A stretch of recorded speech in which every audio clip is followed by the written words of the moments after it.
ఈ క్రింది వానిలో జోగిని వ్యవస్థ గురించి సరైన వాక్యం ఏది? ఏ అండ్ బి ఏంటండి?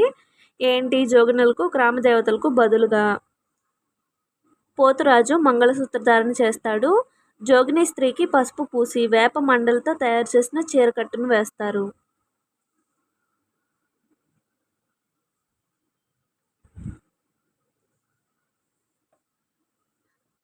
పంతొమ్మిది వందల 89లో ఐక్యరాజ్య సమితి నిర్వహించిన సదస్సులో ఎన్ని సంవత్సరాల వయసులోపు బాలలందరినీ బాల కార్మికులుగా పరిగణించింది? 14 సంవత్సరాల లోపు బాలలను.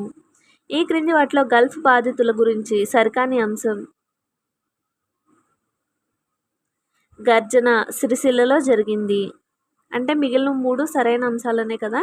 సో ఆ 3 అనేది ఏంటో చూద్దాం. ఎవరి గురించి? గల్ఫ్ బాధితుల గురించి.